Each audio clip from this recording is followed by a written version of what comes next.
नमस्कार, स्वागत छ यहाँहरूलाई माई टेलिभिजनबाट नियमित प्रसारण हुँदै आएको भण्डाफोर कार्यक्रममा। म उमेश दुबे।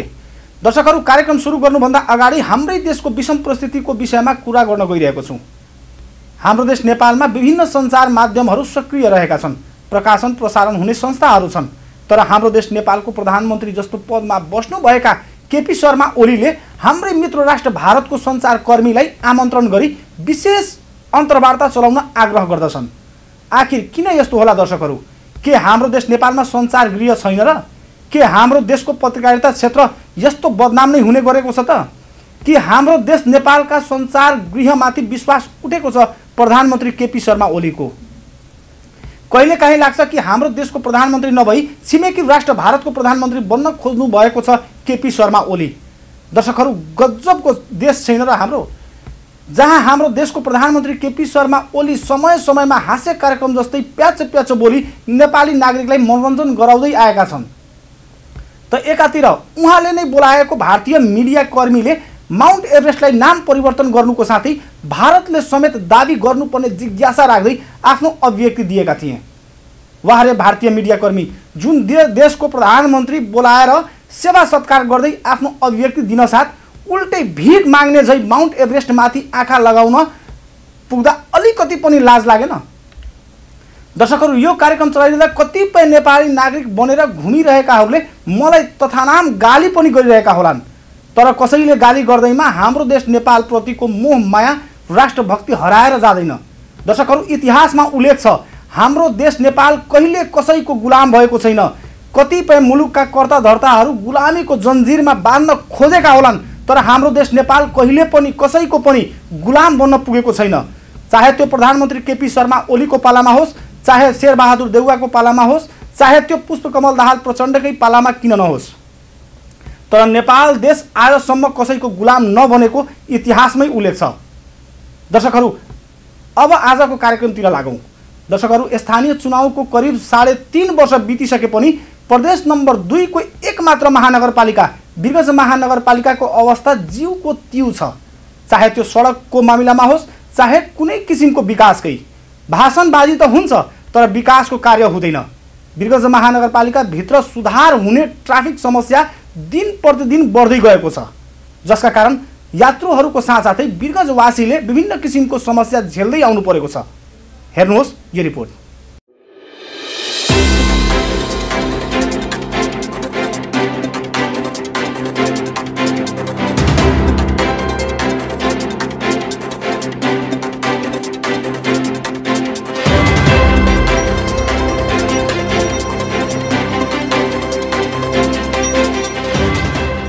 वीरगञ्ज महानगरपालिकाभित्र बढ्दै गएको सवारी चापका कारण सवारी साधनमा समस्या हुनुको साथै स्थानीयहरूमा झन पीडा थपिएको छ। महानगरपालिकाले बनाएको यातायात सवारी व्यवस्था कार्यविधि 2076 को धज्जी उडाउँदै महानगरभित्र चल्ने अटो, ई रिक्सा तथा टेम्पोहरू मनपरी रूपले सञ्चालनमा रहेको कारण दिनहुँ बजार क्षेत्रहरूमा भिडभाड र ट्राफिक जाम हुने गरेको पाइएको छ। वीरगञ्ज महानगरपालिकाभित्र भाडामा चल्ने प्रत्येक सवारी साधनहरूले तोकिएको शुल्क तिरी रूट इजाजत पत्र लिनुपर्ने व्यवस्था रहे पनि त्यसको पालना भएको छैन। रूटको इजाजत नै नलिएर सानादेखि ठूला सवारी साधनहरू महानगरपालिकाको बजार क्षेत्रमा मनपरी रूपले सञ्चालन भएको हुँदा साइकल, मोटरसाइकल चालक लगायत एम्बुलेन्स जस्ता सवारी साधनका साथै पैदल यात्री समेत समस्यामा परेको स्थानीयले बताएका छन्। बजारको सवारी साधनलाई व्यवस्थित गर्ने जिल्ला ट्राफिक कार्यालय पर्सा र वीरगञ्ज महानगरपालिकाको प्रमुख जिम्मेवारी रहे पनि जिम्मेवारी निर्वाह नगरेको कारण दैनिक जसो सडक जाम हुने गरेको स्थानीयहरूले दुखेसो पोखेका छन्। ट्राफिक प्रहरी र महानगरपालिकाको चरम लापरवाहीले महानगरपालिकाभित्र बसोबास गर्ने तथा बाहिरबाट महानगरपालिकाभित्र आउने नागरिकहरू दैनिक जसो सडक जाम र चढको भाडाको मारमा पनि परिरहेका छन्। स्थानीय सञ्चारकर्मी युवराज खड्काका अनुसार वीरगञ्जमा दिन प्रतिदिन बढ्दै गएको सवारी साधन चापका कारण विभिन्न किसिमको समस्या झेल्दै आउनु परेको बताए। खड्काका अनुसार वीरगञ्ज महानगरपालिका र ट्राफिक प्रहरी कार्यालयको प्रमुख दायित्व रहेको भए तापनि आफ्नो जिम्मेवारी निर्वाह गर्न नसकेको कारण यस्ता समस्याहरू झेलिराख्नु परेको बताउनु भयो। ट्राफिक व्यवस्थापनको नाममा एक साता कहिलेकाहीँ देखावटी रूपमा आउने गरेको र महानगरपालिकाको नगर प्रहरी समेत कहिले काहीँ मात्र बजार अनुगमन गर्ने गरेको कारण समस्या थपिएको बताउनु भयो। वीरगञ्जको मुख्य बजार क्षेत्रको सडक साँगुरो रहे पनि ट्राफिक व्यवस्थापन हुन नसक्दा विभिन्न किसिमको समस्याको सामना गर्नुपर्ने बाध्यता रहेको बताउनुहुन्छ। बनेको छ, नियमहरू प्रशस्ति छन् हैन, यो अब ट्राफिक प्रहरी महाशाखाले पनि बनाएको छ, नगरपालिकाले पनि आफ्नो ऐनहरू स्थानीय सहायता शासनमा बनाएका छन् नियमहरू यो ट्राफिक व्यवस्थापनको लागि। तर यो ट्राफिक व्यवस्थापनको लागि कहिले कहिले चाहिँ 2 दिन 1 दिन चाहिँ ट्राफिक सप्ताह मनाउने काम गरिन्छ। नगरपालिकाले कहिले कहिले नगर प्रहरी देखा पर्छ, तर यो जुन ट्राफिक चाहिँ त्यो चाहिँ कन्जस्टेड छ, यो कन्जस्टेड भएको ठाउँमा चाहिँ नगर प्रहरीको काम भनेको चाहिँ यो व्यवस्थापन गर्ने हो। तर नगर प्रहरी कहिले पनि बाटोमा हेरेर आउँदैन। नगर प्रहरीलाई चाहिँ खालि नगरपालिकाभित्रमै सेरोफेरोमा देखिन्छ। हप्ता दिन 15 दिनमा 1 दिन चाहिँ हिँड्ने हो, त्यसपछि चाहिँ नगर प्रहरी चाहिँ साफ बेपत्ता भइहाल्छ। वास्तवमा यो व्यवस्थापन गर्ने महानगर हो। महानगरमा दर्ता भएपछि महानगरपालिकाले कर लिएपछि हरेक चाहिँ वर्षमा कर तिरेपछि नवीकरण त्यहाँ गरेपछि महानगरपालिका दायित्व साधन स्रोत हुँदाहुँदै गर्नुपर्दै पर्दैन, गर्नुपर्ने हो। जनताको आवाज छ, महानगरको यत्रो प्रहरी छ, चाहिँ साई साहबको नेतृत्वमा चाहिँ त्यहाँ प्रहरीको एउटा कमान्डिङ छ। त्यसले काम भनेको खालि चाहिँ आएर चाहिँ 1 दिन 12 सिटी पुगेर हुँदैन। यसतर्फ ध्यान दिनुपर्छ र यहाँको स्थानीय प्रहरी प्रशासनले पनि यसतर्फ जुन खालको नियम छ नीतिनियमलाई कार्यान्वयन तरिकासम्म जानु पर्यो। जबकि 5 जनाभन्दा बढी बोक्न पाइँदैन, तर 6 जना 7 जना 8 जना पनि बोकेर हिँडेको हुन्छ। जहाँ पनि रोकिएको हुन्छ, यता अरू सानो सवारीलाई पनि कति दुर्घटना हुने गर्दछन्। अनुशासन छैन। यसतर्फ पनि यो अटोहरूलाई चाहिँ प्रशिक्षित गराउनु पर्यो। ट्राफिक प्रहरीले, जिल्ला प्रहरी कार्यालयले, महानगरले चाहिँ बेला बेलामा उनीहरूलाई चेतना जोगाउनु पर्यो। साधन स्रोत महानगरसँग पनि छ, राम्रै छ। ट्राफिक प्रहरी कार्यालयसँग पनि साधन स्रोत भए अनुसार यस्ता खालका चेतना बढाउन सक्यो भने यो दुर्घटना पनि कम हुने, जताभावी चाहिँ रोक्ने, जताभावी अनियमित रूपले चलाउने कार्यालय चाहिँ अलिक न्यूनीकरण हुन सक्थ्यो भन्ने मलाई लाग्छ। र यसतर्फ यहाँका नागरिक सचेत नागरिकको पनि दायित्व हुन्छ कि आफ्नो आफ्नो छेउछाउमा टोलमोलमा चाहिँ जताभावी रोकेर जुन गरिरहेको छ त्यसतर्फ पनि चाहिँ प्रवेश निषेध भन्ने जस्ता बोर्डहरू लेख्नु पर्यो। महानगरले पनि लेख्नु पर्यो। कहाँनिर रेजिस्ट्रेसन यिनीहरूलाई अटोलाई पनि व्यवस्थापन गर्नु पर्यो, त्यो निश्चित रुटमा दिनु पर्यो र उनीहरूको चाहिँ रोक्ने ग्यारेज पनि दिनु पर्यो।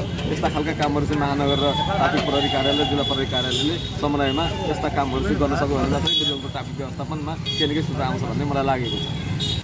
महानगरपालिकाले बनाएको यातायात सवारी व्यवस्थापन कार्यविधि 2076 बनाए पनि त्यसको कार्यान्वयन हुन सकेको छैन, जसका कारण वीरगञ्ज महानगरभित्र रहेको सौन्दर्यता लोप हुँदै गएको छ। सडकको क्षमताभन्दा सवारी साधनको चाप बढेको कारण प्रत्येक दिन सर्वसाधारणलाई ट्राफिक जामको समस्याको सामना गर्नु परेको छ। वीरगञ्ज महानगरपालिका र ट्राफिक प्रहरी कार्यालयले जारी गरेको सूचना कार्यान्वयन नगर्दा यहाँका नगरवासीहरू दैनिक जसो जामको मार खेपिरहेका छन्। रुटको निर्धारण नहुँदा घण्टौँसम्म ट्राफिक जाममा बस्नु परेको स्थानीयहरूको गुनासो रहेको छ। वीरगञ्जको मुख्य सडकको रूपमा रहेको घण्टाघरदेखि नारायणी अस्पतालसम्मको सडकमा दिनहुँ जाम हुने गरेको र अव्यवस्थित पार्किङका कारण सडकमा दैनिक जसो ट्राफिक समस्या हुने गरेको बताइन्छ। स्थानीय समाजसेवी बाबुराम कौशिकका अनुसार वीरगञ्ज महानगरपालिकाले मापदण्ड बनाए पनि कार्यान्वयन हुन नसकेको बताउनु भयो। उहाँले मापदण्ड विपरीत तरिकाले बढ्दै गएको ई रिक्सा, अटो लगायतका सवारी साधनको प्रमुख जिम्मेवारी महानगरपालिका र ट्राफिक प्रहरीको रहेको बताउनु भयो। बाबुराम कौशिकले वीरगञ्जको मुख्य बजार क्षेत्रमा के कति सवारी साधन गुड्ने र नगुड्ने विषयमा महानगरपालिकाले ध्यान दिनुको साथै नियम विपरीत कार्य गर्ने सवारी साधनलाई कारवाहीको दायरामा ल्याउनु पर्ने बताउनु भयो।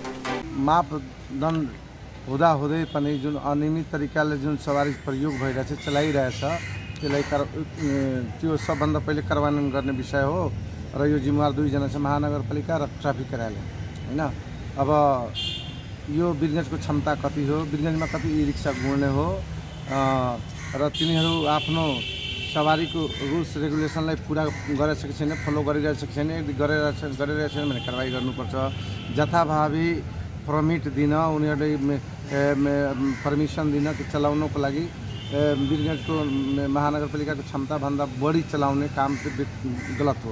तैपनि यसलाई ट्राफिक प्रहरी कार्यालयले र जिल्ला प्रहरी कार्यालयले संयुक्त गरेर व्यवस्थापन गर्नुपर्छ, नत्र यसले जीवधनको सुरक्षा छैन। तैपनि यो ई रिक्सा राख्ने मान्छे गरिब तह तबका हुन्छ, तर उनीहरूमा पनि दिनभरि चलाउँछ, पेसेन्जर मिल्दैन, कसैले पुरै ठेलम ठेल्छ, कसैले कतैले छँदै छैन। त्यसकारण त्यसले सिस्टममा चलायो भने सबैको हुन्छ। र रह्यो कुरा अर्को कि रुट क्लियर गरिदिनुपर्छ। रातो रिक्सा मेन रोडमा चल्ने र अरू पहेँलो रिक्सा गलीमा चल्ने वा हरियो रिक्सा यस्तो आधारहरू मिट गरिदियो भने त्यसले खतराबाट पनि जनधनको सुरक्षा हुन्छ। त्यसकारण यो चाँडैभन्दा चाँडै महानगरपालिका र ट्राफिक कार्यालयले बसेर र जिल्ला प्रहरी कार्यालय सुरक्षासँग सरकार राखेर पनि यसलाई गर्नुपर्ने हो, नत्र यसले भोलिको दिनमा विषम परिस्थितिहरूलाई निम्तो दिन्छ र यसले अर्को क्षेत्रमा दुर्घटनाका लागि अग्रसर हुन्छन्। वीरगञ्ज बजार क्षेत्रमा बढ्दै गएको ई-रिक्सा, अटो, टेम्पो लगायतका सवारी साधनका कारण दिनहुँ ट्राफिक समस्या थपिँदै गएको छ। ट्राफिक समस्या थपिए पनि वीरगञ्ज महानगरपालिका लगायत ट्राफिक प्रहरी समेत मुख दर्शक बन्ने गरेका छन्। ट्राफिक व्यवस्थापनको नाममा विभिन्न कार्यक्रम गरी महानगरको बजेट सिध्याउने बाहेक अरू केही हुन नसकेको स्थानीयहरूले दुखेसो पोखेका छन्। दर्शकहरू, वीरगञ्ज महानगरपालिका भित्र भाडामा चल्ने प्रत्येक सवारी साधनहरूले तोकिएको शुल्क तिरी रुट इजाजत पत्र लिनुपर्ने व्यवस्था हुँदाहुँदै यसको पालना भएको देखिँदैन। कारण हो वीरगञ्ज महानगरपालिका कार्यालय र ट्राफिक प्रहरी कार्यालय वीरगञ्जको चरम लापरवाही। वीरगञ्ज बजार क्षेत्र हुँदै चल्ने सवारी साधनहरू जस्तै टेम्पो, ई-रिक्साका कारण दिनहुँ शास्ति खेप्नु परिरहेको अवस्था छ। आखिर कहिले होला यस्ता समस्याको समाधान भन्दै स्थानीयहरू आवाज उठाउन थालेका छन्। तर सम्बन्धित निकाय कानमा तेल हालेर मात्र शुल्क उठाउनमै व्यस्त रहेका छन्। वीरगञ्जको साँघुरो सडकको कारण पनि यस्ता समस्याहरू आउने गरेका होलान् भन्नमा दुई मत नरहे पनि साँघुरो सडकलाई मध्यनजर गर्दै वीरगञ्ज बजार क्षेत्रभित्र चल्ने भाडाका सवारी साधनमा अलिकता पनि महानगर र ट्राफिक प्रहरीले ध्यान पुर्याएको भए सायद यो सबै समस्याबाट स्थानीयवासीहरूको साथसाथै बाहिरबाट आउने यात्रुहरूले समेत समस्याबाट केही हदसम्म सुविधा पाउन सकिन्थे होला। दर्शकहरू, यतिसम्म कहाँ हो र? बजार क्षेत्रमा कहिलेकाहीँ महानगरपालिकाबाट खटिने नगर प्रहरीहरूले मात्र सर्वसाधारणलाई शास्ति दिने गरेको बेला कुबेला समाचार बाहिर आउने गर्दछ। तर काम गर्नुपर्ने र जनचेतना फैलाउने कार्यको सट्टा नगर प्रहरी रकम उगाइमा लागेको पाइन्छ। बजार व्यवस्थापन गर्नेतर्फ उनीहरूको ध्यान गएको देखिँदैन। हेर्नुहोस् यो रिपोर्ट।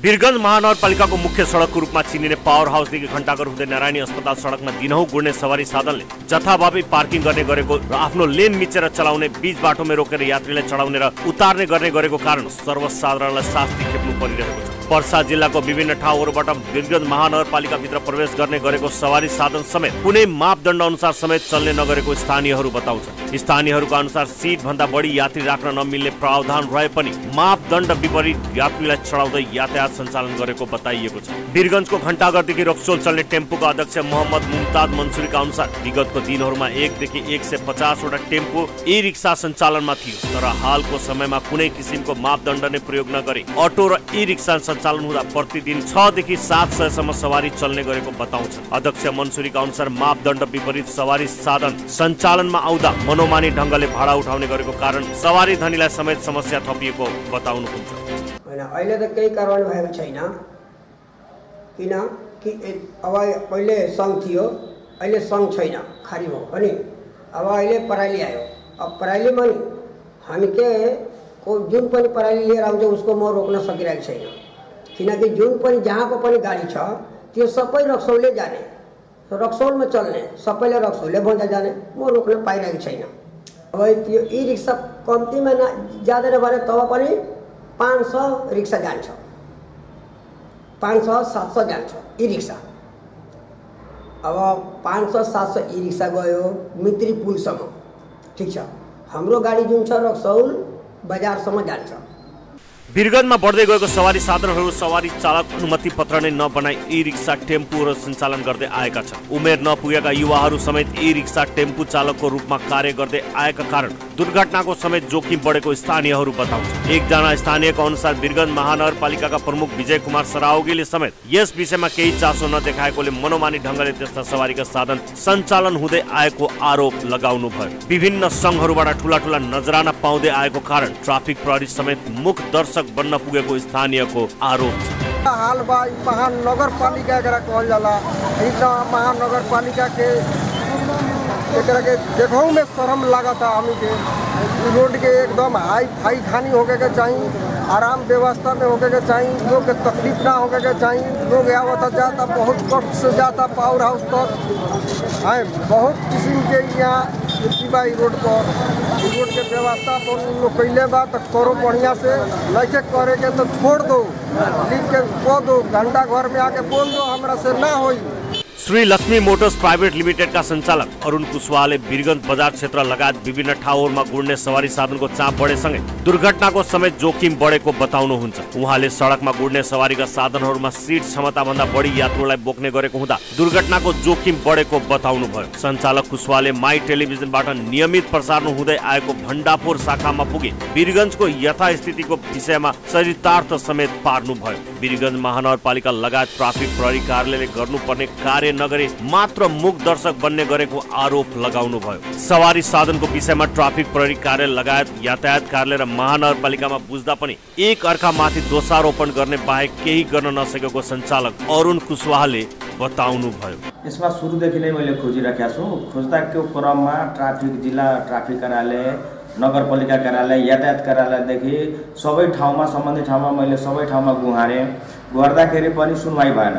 नसुनवाई हुँदाखेरि मैले उच्च अदालतमा मुद्दा गरेँ। मुद्दा गर्दाखेरि यो पौषको 13 गते रिट जारी गरेको छ। जे जति वीरगंज महानगरपालिकाबाट सञ्चालित भएको छ ई रिक्सा, अटो रिक्सा, टेम्पू, म्याजिक, उनीहरू सिटभन्दा बढी बसाउने, बिना पर्मिटको चलाउने, अर्को तपाईको बिना लाइसेन्सको अहिले नयाँ युवाहरू कुदाइराखेका छन्, गाडी बिना लाइसेन्सको कुदाइराखेका छन्। त्यसले दुर्घटना एकदमै निम्त्याइराखेका छ। अनियन्त्रित, बिना साइड लाइट, बिना पार्किङ, जताभावी मन लाग्छ त्यहीँ उडार्ने, पसेन्जर झार्ने, बसाउने भन्नाले त्यो गतिविधि वीरगंजमा हुँदाखेरि एकदमै दुःख लाग्यो। र व्यवसायको हिसाबले गर्दाखेरि पनि वीरगंजमा कति चल्नुपर्ने हो त्यसको कुनै मापदण्ड छैन। वीरगंज महानगरपालिकाले आफ्नो कार्यविधि बनायो, यातायात व्यवस्था ऐन बनेर, जुन आजसम्म पनि सूचना जारी गर्छ, कार्यान्वयन गर्नको लागि बैठक बसाउँछ, तर कागजमा मात्रै सीमित भएको हामी देखिरहेका छौँ। बारम्बार गुहार्दाखेरि पनि उहाँहरू कारबाही नगरिँदाखेरि कुनै बेला यातायातमाथि फाल्ने, यातायातले ट्राफिकमाथि फाल्ने, ट्राफिकले नगरपालिकामाथि फाल्दै परेशान हुँदाखेरि पनि लास्ट विकल्प मैले मुद्दामा गएँ। मुद्दा गर्दाखेरि त्यहाँबाट परमादेश जारी, रिट जारी गरिएको छ। त्यो आदेश जुन यातायात व्यवस्था ऐनमा भएको कानुनहरू छन् उनीहरू कार्यान्वयन होस् भनेर आदेश गरेको छ।